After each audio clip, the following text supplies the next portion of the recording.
ఆరో సూర్య శ్రోతలందరికీ నమస్కారం అండి. మనం శ్రీ అరవిందుల ది మదర్ అనే ఆయన ఇంగ్లీషు పుస్తకానికి తెలుగు అనువాదం చూస్తున్నాము. అమ్మవారి 4 శక్తుల గురించి చెప్పుకుంటున్నాము. అందులో మహేశ్వరి, మహాకాళి, మహాలక్ష్మి అనేవి 3 చెప్పుకున్నాం. 4వది అయినటువంటి మహాసరస్వతి గురించి ఇప్పుడు చెప్పుకోవడానికి మనం ప్రయత్నం చేస్తున్నాం. మహాసరస్వతి దివ్యమాత, పరమ క్రియాశక్తి, పరిపూర్ణత, సువ్యవస్థలయందు చైతన్యం కలిగి ఉండి నలుగురిలోనూ చిన్నది. కార్యనిర్వహణ సామర్థ్యంలోనూ అత్యంత కౌశలం ఉంది ఆమెకి. భౌతిక ప్రకృతికి అత్యంత సన్నిహితంగా కూడా ఉంటుంది. భౌతిక ప్రకృతి అంటే ఇప్పుడు మనకి భూమిలో జరుగుతున్నది. మహేశ్వరి విశ్వశక్తుల విశాల మార్గాలను నిర్ణయిస్తుంది. మహాకాళి ఆ శక్తుల ఓజస్సులను, గతులను ఆ మార్గాల వెంట నడుపుతుంది. మహాలక్ష్మి ఆ శక్తుల లయలను, తాళగతులను ఆవిష్కరిస్తుంది.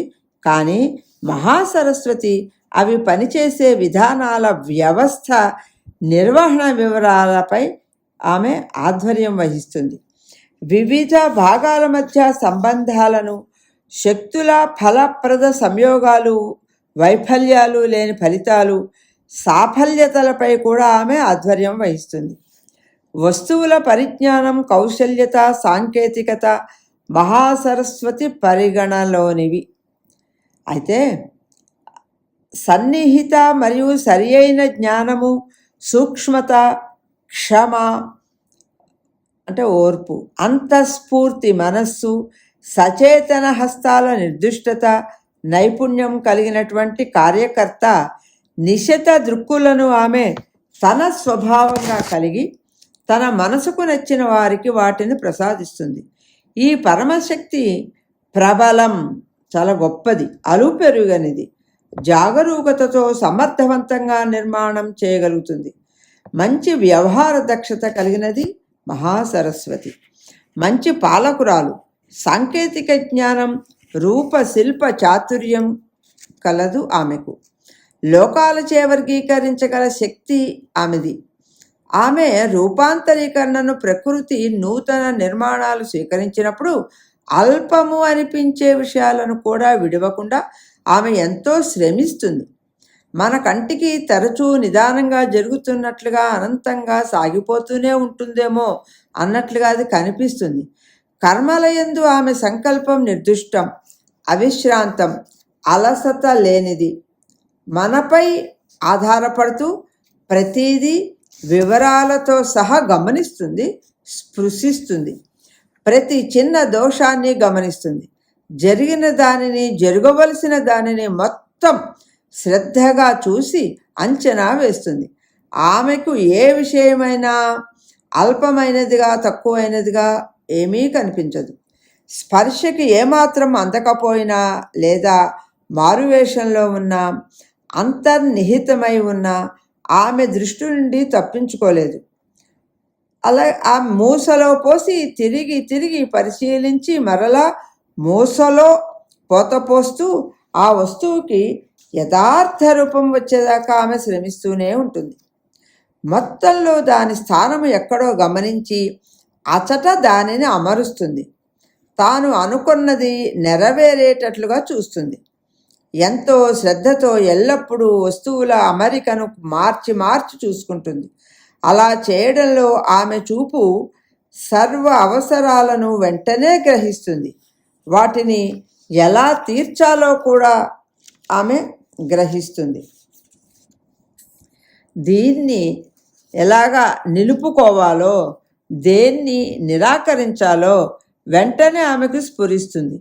సరైన ఉపకరణం, సరైన సమయం, సరైన పరిస్థితులు, సరైన విధానం కూడా వెంటనే ఆమెకు స్ఫురిస్తుంది. అజాగ్రత్త, నిర్లక్ష్యం, బద్ధకం వీటిని ఆమె అసహ్యించుకుంటుంది. అసంపూర్ణంగా వదిలివేయడాన్ని, హడావిడిగా చేయడాన్ని, కలగాపులగమైన పనిని, సమస్త అపసవ్యతలను అంటే వంకరటింకరగా ఉండడం, లక్ష్యానికి తగినట్లుగా చేయకపోవడాన్ని, సుమారుగా చేయడము, తగిన రీతి స్పందించకపోవడము, ఉపకరణాల శక్తులను దుర్వినియోగం చేయడము, అంటే సుమారుగా మనం వాడుతున్నటువంటి ఇన్స్ట్రుమెంట్స్ కూడా అనండి చెప్తున్నారు ఇక్కడ. దుర్వినియోగం చేయడము అంటే పనులు ఎగవేయడము లేదా సగం చేసి వదిలేయడము, ఇవేవి కూడా ఆమె ప్రవృత్తికి సరిపడవు. అదే ఆమె ఈసడింపుకు కారణం. ఆమె పని పూర్తయింది అంటే దేనిని మరవలేదన్నమాట. అంటే ఈ పైన చెప్తున్న ఏది కూడా వదలకుండా ఉంటేనే ఆమె పని అక్కడ సంపూర్ణత, పని పూర్తయినట్టు. లేదా ఏ భావము స్థానభ్రంశము చెందలేదు అన్నమాట. లేదా విడిచివేయబడలేదు, లోపంతో విడిచివేయబడలేదు, అంతా పగడ్బందీగా ఖచ్చితంగా సంపూర్ణంగా అభినందనీయ స్థితికి చేరింది అని మనం తెలుసుకోవాలి. పరిపూర్ణ సిద్ధి కన్నా తక్కువ స్థితి ఏది ఆమెకు సంతృప్తి కలిగించదు. తాను సృజించిన దానికి నిండుతనం వచ్చేంత వరకు అవసరమైతే అనంతంగా శ్రమించవలసి వచ్చినా ఆమెకు అందుకు సిద్ధంగానే ఉంటుంది.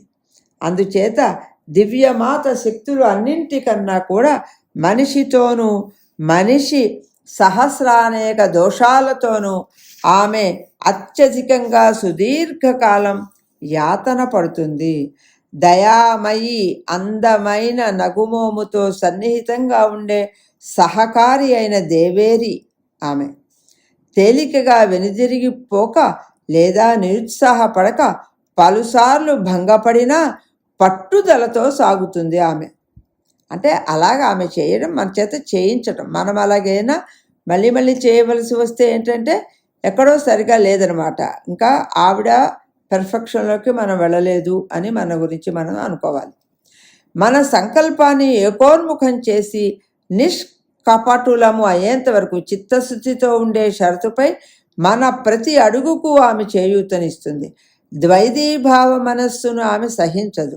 నటనతోనూ కృతకత్వంతోనూ ఆత్మవంచనతోనూ కపటంతోనూ ఆమె వ్యంగ్య ధోరణితో నిర్భయంగా వ్యవహరిస్తుంది. తల్లిలాగా ఆమె మన కోరికలు తీరుస్తుంది.